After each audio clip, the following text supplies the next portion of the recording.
कपिल जी, मैं आपको धन्यवाद देता हूं और ये फिल्म बनाने के लिए, ये वेब सीरीज बनाने के लिए बहुत बहुत धन्यवाद।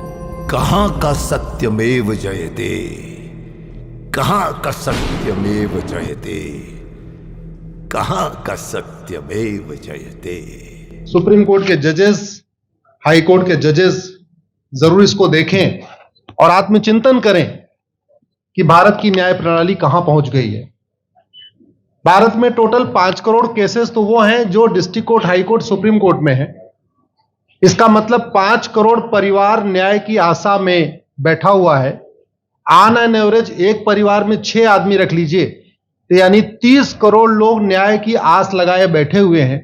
30 करोड़ का मतलब एक अमेरिका, 30 करोड़ का मतलब 15 ऑस्ट्रेलिया, 30 करोड़ का मतलब 7 कनाडा, 30 करोड़ का मतलब 1.5 ब्राजील।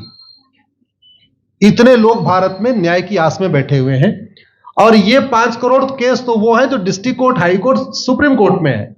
इसके पैरेलल हमारे देश में एक और जुडिशियल सिस्टम है, उसको कहते हैं तहसीलदार, एसडीएम, एडीएम, डीएम, कमिश्नर, जहां पे चकबंदी के मुकदमे चलते हैं। वो इस 5 करोड़ में काउंटेड नहीं है। जो तहसीलदार के यहां मुकदमा होता है, एसडीएम के यहां मुकदमा होता है, एडीएम के यहां होता है, डीएम के यहां होता है, चकबंदी अधिकारी जिसको सीओ कहते हैं, डीडीसी कहते हैं, एसओसी कहते हैं, वो एक इसके पैरेलल में है। और 5 करोड़ मुकदमे वहां पे भी चल रहे हैं। इसका मैं लाइव एग्जांपल देना चाहूंगा भारत की ब्लैक जस्टिस सिस्टम का। 1985 में जौनपुर में एक 10 बीघे जमीन का मुकदमा शुरू हुआ था। अभी वो सबसे नीचे पायदान पे है, जिसको कहते हैं चकबंदी अधिकारी। 1985 में मुकदमा शुरू हुआ, 2023 आ गया, लगभग 37 साल बीत चुके। 37 साल में यह नहीं तय हो पाया कि असली विल कौन सी है। 2 लोगों ने क्लेम किया, वो कह रहे हैं मुझे विल मिली है, वो कह रहे हैं मुझे विल मिली है। 37 साल में यह नहीं डिसाइड हो पाया असली विल किसकी है।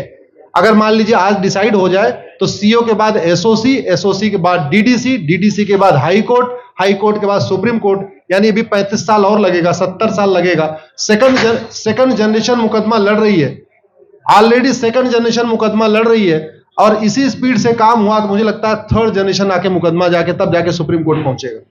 दूसरा एग्जांपल, एक ग्लेरिंग एग्जांपल आपको देता हूं। 1971 के वॉर में पाकिस्तान में बम फेंकने वाले, पाकिस्तान के फौजियों के बहुत सारे बैंकर तोड़ने वाले एक कर्नल कबोत्रा है, पंचकुला में रहते हैं। दुश्मनों को उन्होंने दांत तोड़ दिए। आज 2000 से उनके मकान पे किसी ने कब्जा किया हुआ है। 2023 आ चुका है, 23 साल में वो अपने मकान को नहीं छुड़ा पाए। अभी मामला पंचकुला की डिस्ट्रिक्ट कोर्ट में है, उसके बाद चंडीगढ़ हाई कोर्ट जाएगा, फिर सुप्रीम कोर्ट जाएगा। तो 23 साल में वो सबसे नीचे पायदान पे है। वास्तविकता यह है, अंग्रेज चले गए, अंग्रेजी कानून यहीं छोड़ गए, अंग्रेजी व्यवस्था यहीं छोड़ गए। यह व्यवस्था भारत में न्याय देने के लिए नहीं बनी थी।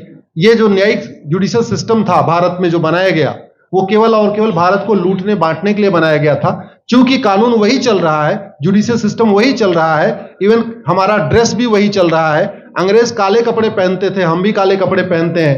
अंग्रेज जून के महीने में उनको गर्मी लगती थी तो 1 महीने छुट्टी करके इंग्लैंड चले जाते थे। आज भी हमारा हाई कोर्ट, सुप्रीम कोर्ट पूरे मई जून बंद रहता है। अंग्रेजों को क्रिसमस के टाइम में दिसंबर में छुट्टी मनाना जाना होता था, 1 महीने छुट्टी कर चले जाते थे। आज भी हमारी हाई कोर्ट, सुप्रीम कोर्ट दिसंबर में, क्रिसमस के टाइम में 15 दिन 20 दिन बंद हो जाती है। तो सोच वही है, किताबें वही है, व्यवस्था वही है, कानून वही है। तो स्वाभाविक सी बात है, जस्टिस होगा कहां से? जस्टिस कैसे होगा? हम 2023 में 1860 का इंडियन पिनल कोड लेके घूम रहे, 1861 का पुलिस एक्ट लेके घूम रहे, गवाहों के बयान 1872 के कानून से हो रहे। हमने सब कुछ वर्ल्ड क्लास कर लिया, लेकिन अपने जस्टिस सिस्टम को कंपेयर करने की कोशिश ही नहीं किया। जितने में एक एयरपोर्ट बनता है, एक एयरपोर्ट बनाने में 25,000 करोड़ की लागत आती है। अगर हमारी सरकारों ने एक एयरपोर्ट की कीमत जुडिशियल सिस्टम पे खर्च कर दिया होता तो हमारी न्यायिक व्यवस्था अच्छी हो गई होती। आज घटिया, चूंकि अकाउंटेबिलिटी नहीं है, जुडिशियल सिस्टम में कोई अकाउंटेबिलिटी नहीं है। किसी के साथ न्याय हो जाए, अन्याय हो जाए, कोई फर्क नहीं पड़ता। निर्दोष को जेल हो जाए, जज की कोई अकाउंटेबिलिटी नहीं। दोषी को बेल हो जाए, जज की कोई अकाउंटेबिलिटी नहीं। लाखों लाख लोग जेल में सड़ रहे हैं, लाखों धोखेबाज भ्रष्टाचारी बाहर घूम रहे हैं, मूल कारण है ब्लैक जस्टिस सिस्टम। आपने बहुत अच्छा आपने इसमें वेब सीरीज बनाया है और इस देश में world class airport, world class highway, world class shopping mall, सब कुछ वर्ल्ड क्लास बना लिया। इनफैक्ट अपना मोबाइल का डेटा सुरक्षित रखने के लिए हमारे सांसद, विधायक, जज आईफोन भी यूज करते हैं। अमेरिका का आईफोन यूज करते हैं हमारा डेटा सुरक्षित हो जाए, लेकिन भारत सुरक्षित हो जाए उसके लिए यह नहीं देखते कि जापान में कौन सा कानून है, अमेरिका में कौन सा कानून है, सिंगापुर में क्या अच्छा चल रहा है। कनाडा में रेंट का मामला एक डेट में खत्म होता है। सिंगापुर में अभी कुछ दिन पहले एक व्यक्ति के पास 900 ग्राम गांजा पाया गया, उसको फांसी हुई है। दोबारा वहां ड्रग स्मगलिंग होगी क्या? तो भारत में चाहे वो ड्रग स्मगलिंग है, माफिया राज है, ह्यूमन ट्रैफिकिंग है, इन सब के लिए हमारा जस्टिस सिस्टम जिम्मेदार है। कोई भी अपराध होता है उसमें दो पक्ष होता है, एक पीड़ित, एक अपराध करने वाला। जो पीड़ित होता है वो चाहता है जल्दी उसको न्याय मिल जाए, अपराध करने वाला चाहता है मुकदमा लंबा चले। भारत का न्यायिक सिस्टम अपराध करने वाले के साथ खड़ा है। बलात्कारी चाहता है उसका मुकदमा 30 साल चले और मुकदमा 30 साल चलता है। भू माफिया चाहता है कि गरीब की जमीन पे कब्जा कर ले, उसका मुकदमा 50 साल चले और आज की डेट में मुकदमा 50 साल चल रहा है। इसका मतलब वर्तमान न्यायिक सिस्टम बलात्कारी के पक्ष में है, भू माफिया के पक्ष में है, ड्रग स्मगलर के पक्ष में है, ह्यूमन ट्रैफिकर के पक्ष में है, नक्सलियों के पक्ष में है, माओवादियों के पक्ष में है, जो लोग देश विरोधी काम कर रहे हैं उनके पक्ष में है। 40 साल 50 साल के बाद किसी व्यक्ति ने मिलावट करके लोगों का स्वास्थ्य खराब कर दिया, उसको 50 साल के बाद सजा हो रही है। इस बीच उसने कम से कम पता नहीं कितने लोगों का और भी कर दिया। तो ये जो जस्टिस सिस्टम होता है दवा की तरीके काम करता है। जैसे दवा अच्छी होती है बीमारी तुरंत ठीक हो जाती है, अगर दवा घटिया होती है तो बीमारी बढ़ जाती है। दवा खाने के बाद शरीर एज इट इज नहीं रहता, या तो बीमारी ठीक होती है या तो बीमारी बढ़ती है। अगर कोई आदमी एक गांव में किसी के साथ कुछ गलत कर दे, उसको 6 महीने के अंदर सजा हो जाए, साल भर के अंदर हो जाए, दूसरा अपराध वहां नहीं होगा। लेकिन अगर उस व्यक्ति को पनिशमेंट नहीं मिला तो स्वाभाविक सी बात है उसने उसको और मोटिवेट कर दिया। कहते नहीं ऐसे बुखार है, तुरंत 2 गोली खाइए बुखार ठीक हो गया, लेकिन अगर आपने दवा नहीं खाई या गलत दवा खा लिया तो टाइफाइड होगा या निमोनिया होगा। दुर्भाग्यवश ये हमारा जस्टिस सिस्टम यही कर रहा है। आज की डेट में जितनी समस्याएं हैं, चाहे वो घूसखोरी है, जमाखोरी है, मिलावटखोरी है, कालाबाजारी है, नशा तस्करी है, मानव तस्करी है, सोना तस्करी है, ड्रग स्मगलिंग है, या नक्सलवाद है, या माओवाद है, या कट्टरवाद है, जो भी समस्याएं हैं, उसका एक बहुत बड़ा कारण यह है कि हमारा जस्टिस सिस्टम उसको टैकल नहीं कर पा रहा है, उसको पकड़ नहीं पा रहा है, और इसीलिए भारत में अराजकता है। मैं तो इतने जानता हूं, ऐसी कोई बीमारी नहीं जिसकी कोई दवाई नहीं, ऐसी कोई समस्या नहीं जिसका कोई समाधान नहीं। हम हर चीज के लिए बाहर से चीजें खरीदते हैं, तो हम ये क्यों नहीं देख रहे हैं कि आखिर चाइना का जस्टिस सिस्टम कैसा है, सिंगापुर का कैसा है, कनाडा का कैसा है, फ्रांस का कैसा है और अमेरिका का कैसा है। हम क्यों नहीं बेस्ट प्रैक्टिसेस उनकी अडॉप्ट कर लेते। दुनिया के कई देशों ने नार्को पॉलीग्राफ ब्रेन मैपिंग कानून बना दिया। मेरी बहन दीपिका नारायण बैठी हुई है, ये लगातार फॉल्स केसेस के खिलाफ, इनको मैं देखता रहता हूं, एक्टिव रहती है। एक कानून बन जाए नार्को पॉलीग्राफ ब्रेन मैपिंग और कंप्लेन पे अंडरटेकिंग ले लिया जाए कि जो कुछ मैं शिकायत कर रहा हूं इसके लिए मैं अपना नार्को पॉलीग्राफ ब्रेन मैपिंग कराने के लिए तैयार हूं, हजारों की संख्या में फेक केसेस खुद ही खत्म हो जाएंगे। आज की डेट में लोग जुडिशरी की लापरवाही के साथ साथ फर्जी केस से परेशान है, फर्जी गवाही से परेशान है, फर्जी एफआईआर से परेशान है, हजारों परिवार परेशान है। कई बार देखा गया कि जो फैमिली के केसेस होते हैं उसमें कितने सारे फेक केसेस भी आ रहे हैं। तो जो वास्तव में दोषी हैं उनको पनिशमेंट नहीं मिल पा रहा है, जो निर्दोष हैं उनके खिलाफ फर्जी केसेस हो रहे हैं। आज की डेट में गांव में एक दबंग अगर जमीन कब्जा कर लेता है, किसी की हिम्मत नहीं पड़ती उसके खिलाफ कोई गवाही दे दे। लोगों को अपनी जमीन छुड़ाने में 30-30 साल लड़ना पड़ रहा है, 35 साल लड़ना पड़ रहा है।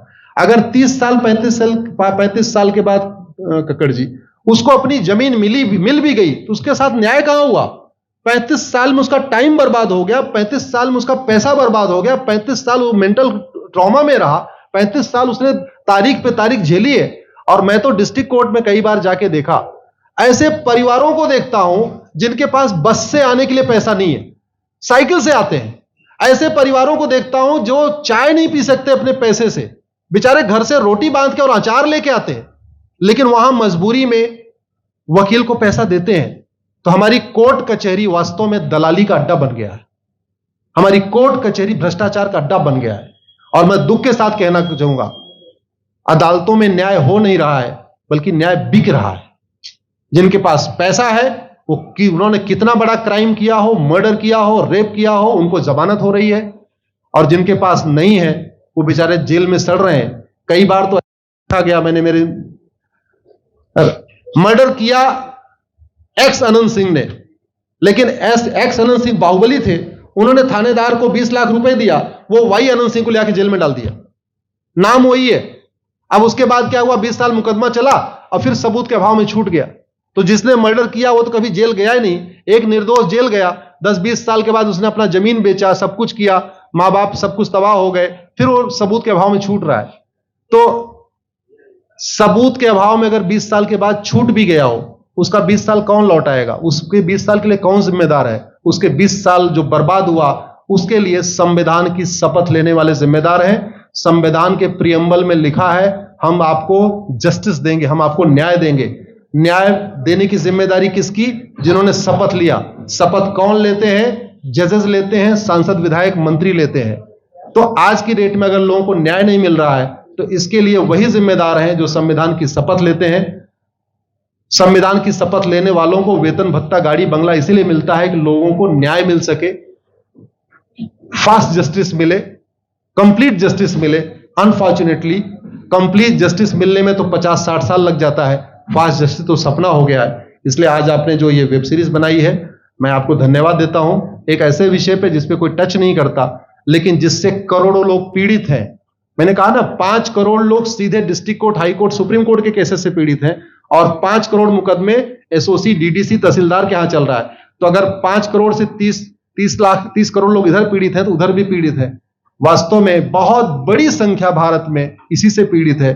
और अपराध, भ्रष्टाचार और जितनी भी अराजकता चल रही है, उसका मूल कारण भी यही है। जस्टिस सिस्टम अच्छा हो जाए, कानून सख्त हो जाए, कानून का खौफ पैदा हो जाए, न्यायपालिका का खौफ पैदा हो जाए, और ये थाने जो दलाली के अड्डे बन गए हैं, तहसील जो दलाली का अड्डा बन गया है, डिस्ट्रिक्ट कोर्ट जो कमीशन खोरी का अड्डा बन गया है, अगर इस पे कंट्रोल हो जाए तो वास्तव में भारत में फिर से राम राज्य आ सकता है।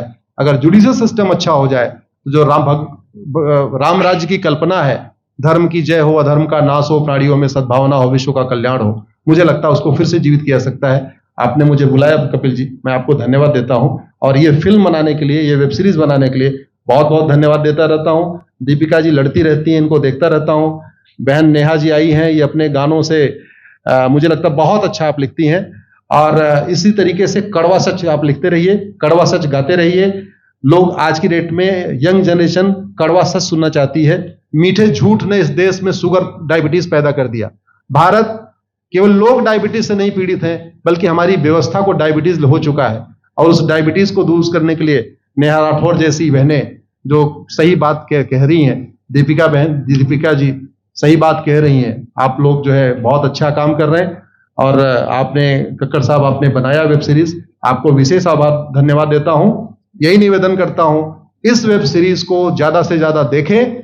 और खास तौर पे अगर आपके जानने वाले कोई जज हैं, कोई आईएएस हैं, कोई आईपीएस हैं, मंत्री, सांसद, विधायक हैं, उनको भी एक बार फोन करके, व्हाट्सएप करके एक बार कहिए कि वो भी इसको जरूर देखें। क्योंकि अल्टीमेटली न्यायिक व्यवस्था बदलने की जिम्मेदारी उन्हीं की है जिनको वेतन, भत्ता, गाड़ी, बंगला, free air ticket, free rail ticket और वीआईपी व्यवस्था मिलती है। ये व्यवस्था उन्हीं को बदलनी है। जय हिंद, धन्यवाद।